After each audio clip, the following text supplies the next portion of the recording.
Selamat malam saudara-saudara yang dikasihi Tuhan. Mari malam hari kita belajar tentang kebenaran firman Tuhan. Renungan malam hari ini saya kasih judul berhenti dari dosa. Mari kita baca dalam Keluaran 20 tentang hukum Taurat. Kita baca mulai ayat ke-13. Jangan membunuh, jangan berzina, jangan mencuri, jangan mengucapkan saksi dusta tentang sesamamu, jangan mengingini rumah sesamamu, jangan mengingini istrinya atau hambanya laki-laki atau hambanya perempuan atau lembunya atau keledainya atau apapun yang dipunyai sesamamu. Kita lanjut. Matius 5 ayat yang ke-27. Kamu telah mendengar firman jangan berzina, tetapi aku berkata kepadamu, setiap orang yang memandang perempuan serta menginginkannya sudah berzina dengan dia di dalam hatinya. Maka jika matamu yang kanan menyesatkan engkau, cungkilah dan buanglah itu, karena lebih baik bagimu jika satu dari anggota tubuhmu binasa daripada tubuhmu dengan utuh dicampakkan ke dalam neraka. Dan jika tanganmu yang kanan menyesatkan engkau, penggalah dan buanglah itu, karena lebih baik bagimu jika satu dari anggota tubuhmu binasa daripada tubuhmu dengan utuh masuk neraka. Haleluya ya saudara. Di sini dijelaskan jangan berzina, maksudnya secara fisik.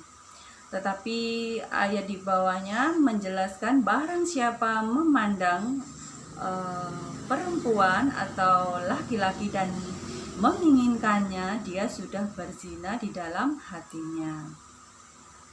Saudara-saudara yang dikasihi Tuhan, apabila kita tahu bahwa itu suatu kesalahan atau suatu dosa dan kita tidak langsung menyesal dan melakukan pertobatan, biasanya ada celah dan rentetannya. Contohnya tentang jangan berzina ini.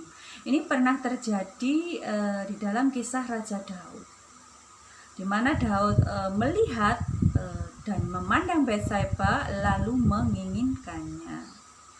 Hukum Taurat yang ke-10. Lalu rentetannya hukum Taurat yang ke-8 tentang mencuri.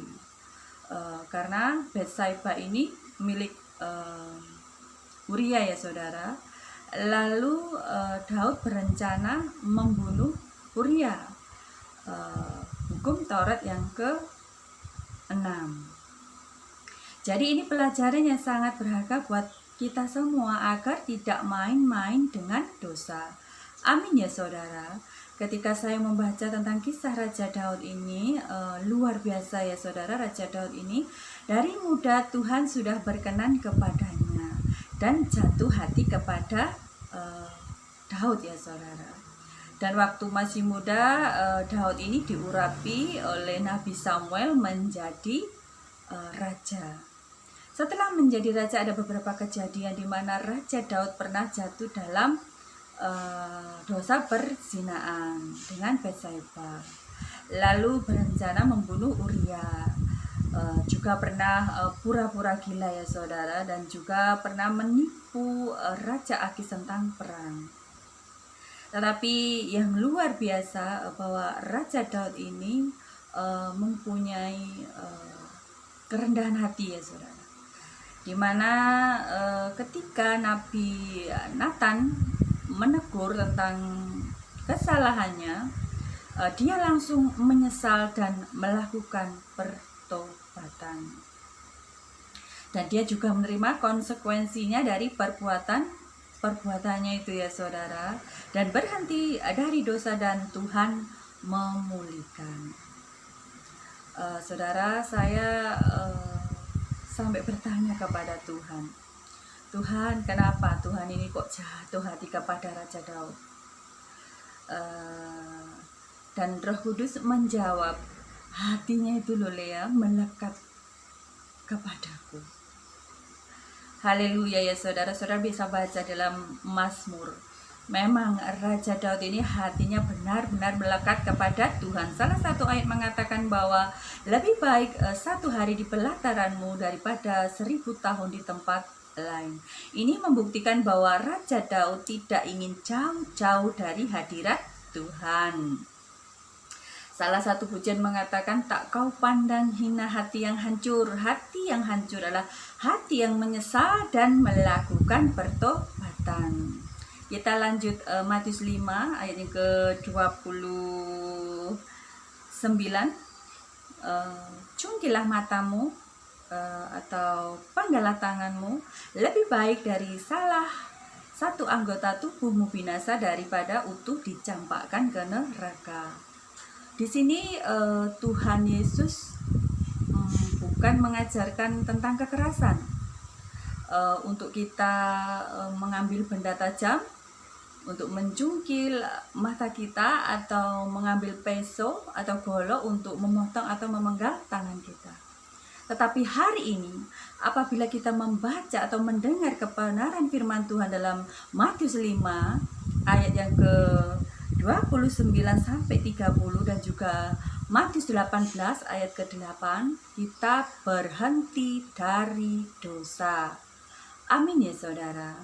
Saya bersyukur kepada Tuhan Yesus, saya boleh mengenal pribadinya lewat saya mengalami dari waktu ke waktu. Yang saya tahu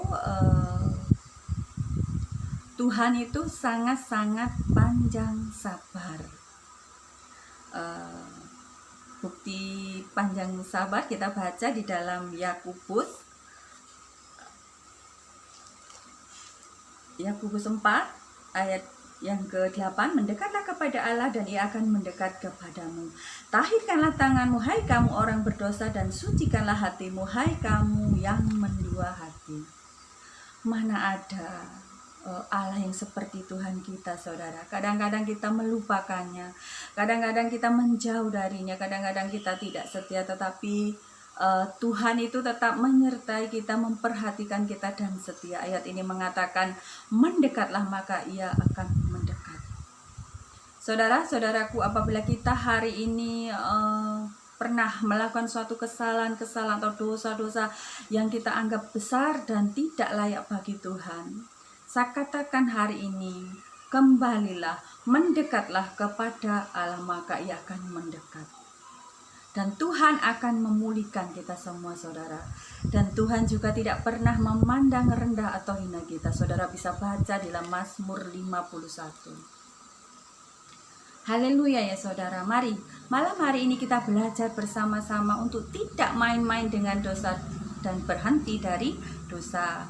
Pesan Tuhan pada tahun 2021 ini, agar semua anak-anak Tuhan dan khusus juga semua anak-anak Tuhan yang ada di Kalijaten menjadi pelaku-pelaku firman Tuhan. Amin ya saudara. Saya tetap menghimbau, baca sungguh-sungguh baca firman Tuhan, minta urapan Roh Kudus, lakukan, praktekkan agar saudaraku mengalami dan berjalan bersama Tuhan dan mengetahui apa yang Tuhan kehendaki pribadi lepas pribadi. Biarlah renungan malam hari ini dan kesaksian saya memberkati kita semua. Amin.